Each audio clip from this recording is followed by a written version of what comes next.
ఇప్పటికే వైసీపీ పరిస్థితి అంతంత మాత్రంగా ఉంది, మనందరికీ తెలుసు. ప్రతి చోట కూడా వైసీపీ నేతల్ని నిలదీయడంతో పాటు చీకొడుతున్నారు. చివరికి స్వయంగా జగన్మోహన్ రెడ్డి సతీమణి భారతీరెడ్డి ఓట్లు అడగటానికి వెళ్తేనే మా పాసు పుస్తకాల మీద మీ ఫోటోలు ఏంటని నిలదీసిన పరిస్థితి. ఇక మిగతా వాళ్ళ పరిస్థితి ఎలా ఉంటుందో మనం అర్థం చేసుకోవచ్చు. ఎందుకు జగన్మోహన్ రెడ్డి గడప గడపకు తిరగట్లేదు, ఎందుకు జగన్మోహన్ రెడ్డి పరదాలు లేకుండా ఏసీ బస్సు లేకుండా బయటకు రావటం లేదు అంటే ఇగో ఈ విధంగా చీకొడతారని. అయితే తాజాగా మంత్రి కొట్టు సత్యనారాయణ ఎవరైతే ఉన్నారో ఆయన మీద అయితే ఉద్యోగులు ఒక స్థాయిలో ఫైర్ అవటం అయితే జరిగింది. ఒక రకంగా ఇంకా అవకాశం దొరికితే ఉద్యోగులు ఏమన్నా మంత్రి కొట్టు మీద చేయి చేసుకుంటారేమో అన్న స్థాయిలో అయితే వాగ్వాదం జరిగింది. అక్కడే ఉన్నటువంటి పోలీసులు కూడా ఏమీ చేయలేని పరిస్థితి, ప్రేక్షక పాత్ర వహించారు. ఎందుకంటే తప్పు మంత్రిదే. అక్కడ వాస్తవానికి పోస్టల్ బ్యాలెట్ ఓట్లు జరుగుతున్న నేపథ్యంలో మంత్రి ఉద్యోగులను బెదిరించాడు అని చెప్పి ఒక ఆరోపణ. మరి ఆయన బెదిరించడానికి వెళ్ళాడా, లేదా మాకు ఓట్లు వేయండి అని చెప్పి అడగటానికి వెళ్ళాడా, లేదా వాళ్ళని ఏదైనా మాయ చేసి మసిపూసి మరడేకాయ చేయడానికి వెళ్ళాడో తెలియదు. కానీ వాస్తవానికి పోలింగ్ జరిగే ఆ ఏరియాలోకి అయితే వెళ్ళడం జరిగింది. వాస్తవానికి మంత్రి వెళ్ళకూడదు, క్యాండిడేట్ ఎప్పుడు కూడా పోలింగ్ జరిగే ఏరియాలో తిరగడానికి అవకాశం ఉండదు. మరి మంత్రి ఎలా వచ్చాడు? రావడమే కాకుండా ఓట్లేసే ఉద్యోగుల్ని బెదిరించే ప్రయత్నం చేయటం, పైగా ఉద్యోగులు తిరగబడేసరికి మీ అందరినీ లోన ఏం చేస్తానని హిందీలో చెప్పటం.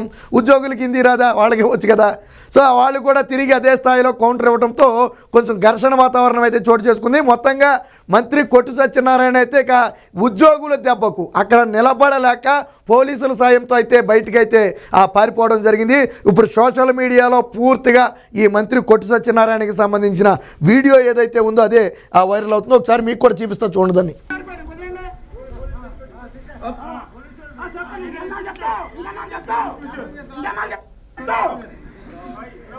వినండి ఒకసారి. పోలీస్ స్టేషన్ కొట్టేస్తాం జాలే. గేట్ బయట రావాలా, గేట్ బయట ఏదైనా గేట్ బయట ఫోటో తీసుకో, గేట్ రాకుండా కాదు. సో ఇక్కడ చూశారు కదా, ఇక్కడ ఆడ మనిషితో వీడియో కూడా తీపించుకునే ప్రయత్నం చేస్తానంటే ఎవరైతే మంత్రి కొట్టు సత్యనారాయణ మీద తిరిగి మాట్లాడుతున్నారో మీ అందరూ అంతు చూస్తానని చెప్పి వీడియో కూడా తీయమంటే తీసుకోండి, మాకేమీ భయం లేదని చెప్పి వాళ్ళందరూ చెప్పే పరిస్థితి. దీనికి సంబంధించిన పూర్తి వీడియో కూడా ఉందో, ఒకసారి నేను చూపిస్తా చూడండి. సో ఇక్కడ చూడండి ఒకసారి పూర్తి వీడియో అయితే మనకి ఇక్కడ కనపడుద్ది.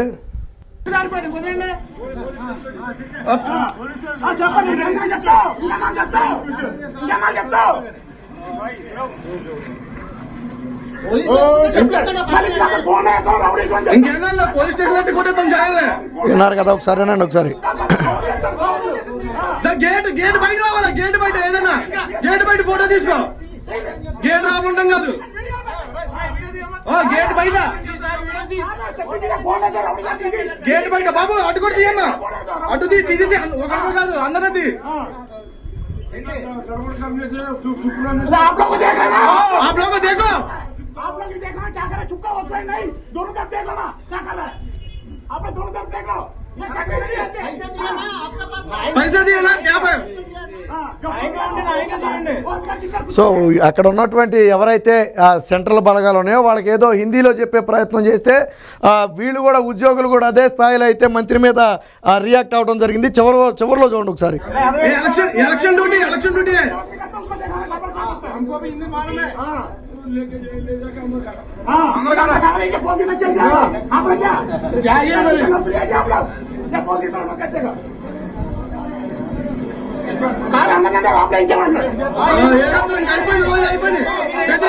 విన్నారు కదా, అందరినీ లోన వేయించేయాలి వీళ్ళందరినీ అని చెప్పి అంటున్నాడట. దాంతో ఉద్యోగులు కూడా ఒక స్థాయిలో తీవ్ర స్థాయిలో రెచ్చిపోయారు. ఒకసారి అది కూడా వినండి.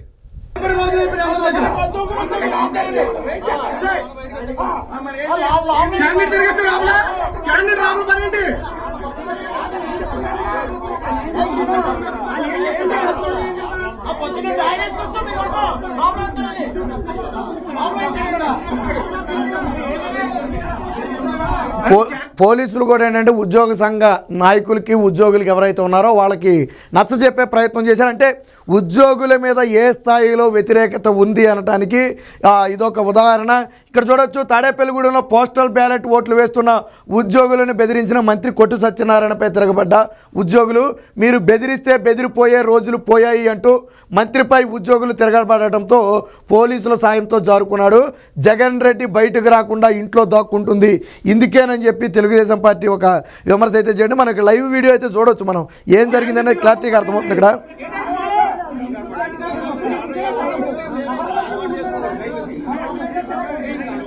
అంటే ఓడిపోయే సమయంలో కూడా వైసీపీ నేతల అహంకారం పోలేదు అనడానికి ఇది ఒక నిదర్శనం.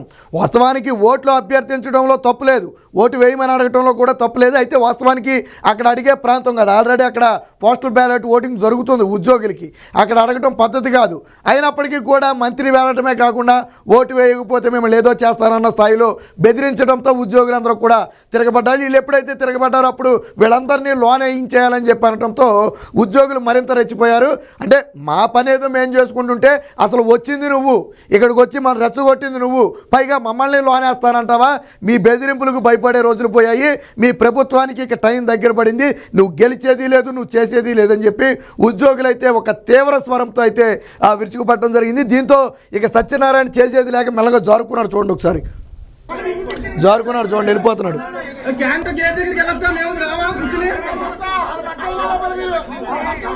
సో ఉద్యోగులు అనేది ఏంటంటే, ఒక క్యాండిడేట్ గేట్ దగ్గరికి ఎందుకు వచ్చాడు, పోలింగ్ జరుగుతున్న ప్రాంతంలో గేట్ దగ్గరికి ఎందుకు వచ్చాడు, ఎలా రానిచ్చారు, మేము కూడా లోనికి వెళ్ళిపోయి కూర్చోవచ్చా, లెక్కని పోలింగ్ జరిగే దగ్గర మేము కూడా కూర్చుని హల్చల్ చేయవచ్చా అని చెప్పి ఉద్యోగులందరూ కూడా ఆ తీవ్ర నిరసన అయితే వ్యక్తం చేయడం జరిగింది. దీంతో ఒక్కసారిగా వైసీపీలో ఉలిక్కిపాటు, అంటే ఒక మంత్రి మీద, అది కూడా ఉద్యోగుల్లో ఉన్నటువంటి ఈ 5 ఏళ్లుగా ఉన్నటువంటి అసహనం మొత్తం కూడా ఈరోజు బయటపడింది. ఎప్పటి వరకు సమయం కోసం ఎదురు చూశారు, ఈరోజు పోస్టల్ బ్యాలెట్ ఓటు జరుగుతున్నప్పుడు నాకు ఓటు వేయండి అని చెప్పి బెదిరించే ప్రయత్నం చేస్తే ఒక్కసారిగా ఉద్యోగులు కూడా సామాన్య ప్రజలు ఏ స్థాయిలో తిరగబడతారో అంతకు మించి తిరగబడ్డారు. మీరు చేసేది ఏమైనా ఉంటే చేసుకోండి, మేము మాత్రం ఆ ఓట్లు వేసి తీరుతామని చెప్పి ఉద్యోగులు కూడా కరాఖండిగా చెప్పిన పరిస్థితి. దాంతో తన అధికార అహంకారం మళ్ళీ బయటకు వచ్చింది. వీళ్ళందరినీ అరెస్ట్ చేయాలి, మీ అంతు చూస్తా, వీడియోలు తీ, వీళ్ళందరూ ఫోటోలు తీ అని చెప్పి తన మనుషులకి చెప్పటం. దాంతో తీసుకో, నువ్వు చేసేది ఏమీ లేదు, తీసుకో, మేము కూడా నీ వీడియో తీసుకున్నాం, మేము చూసుకుంటామని చెప్పి ఉద్యోగులు బలంగా నిలబడిన పరిస్థితి. సో ఒక మంత్రి పరిస్థితి ఈ స్థాయిలో ఉందంటే ఇక సాధారణ అభ్యర్థుల పరిస్థితి ఏంటి? పోస్టల్ ఓటింగ్లోనే జగన్మోహన్ రెడ్డికి అతిపెద్ద ఎదురు దెబ్బ తగలపోతుంది. ఉద్యోగుల్లో ఏ స్థాయిలో వ్యతిరేకత ఉంది అనేది చెప్పడానికి ఈరోజు మంత్రి కొట్టు సత్యనారాయణని ఏదైతే తరిమేశారో అదే ఒక ఉదాహరణ. రాష్ట్ర వ్యాప్తంగా ఇది కేవలం ఏదో ఒక ఉమ్మడి వెస్ట్ గోదావరిలోనే కాదు, రాష్ట్ర వ్యాప్తంగా ప్రతి చోట ఇదే పరిస్థితి. కొన్ని చోట బయటపడుతున్నాయి, కొన్ని చోట బయటపడట్ల. ఎక్కడా కూడా ఉద్యోగులను ఓటు అడిగే సాహసం క్యాండిడేట్లు చేయలేని పరిస్థితి. సరే, వాళ్ళ స్వయం తప్పిదం కాకపోయినా జగన్మోహన్ రెడ్డి చేసిన విధానాల వల్ల ఈరోజు వైసీపీ నేతలు కూడా తల దించుకోవాల్సిన పరిస్థితి. ఉద్యోగులకు నరకయాతన అనుభవించారు 5 ఏళ్ల పాటు.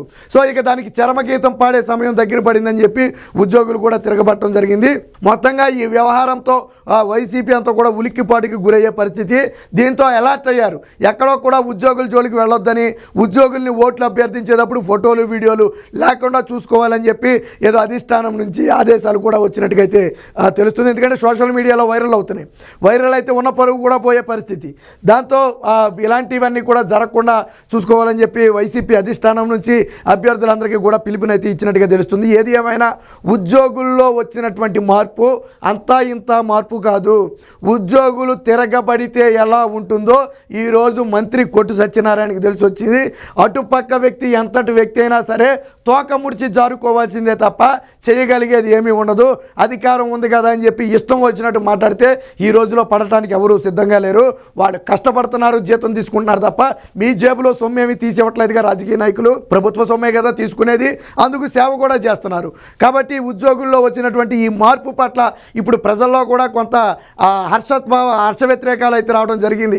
ఉద్యోగుల్లో ఎలాంటి మార్పు 2019లోనే ఉంటే ఉద్యోగులు ఆ రోజే జగన్మోహన్ రెడ్డికి అడ్డం తిరిగి ఉంటే అసలు ఈరోజు పరిస్థితి ఇక్కడ వరకు కూడా వచ్చేది కాదని చెప్పి చాలామంది అనుకునే పరిస్థితి. మొత్తంగా కొట్టు సత్యనారాయణకి అయితే ఉద్యోగుల చేతిలో తీవ్ర పరాభవం జరిగిందనటంలో ఎటువంటి సందేహం లేదు.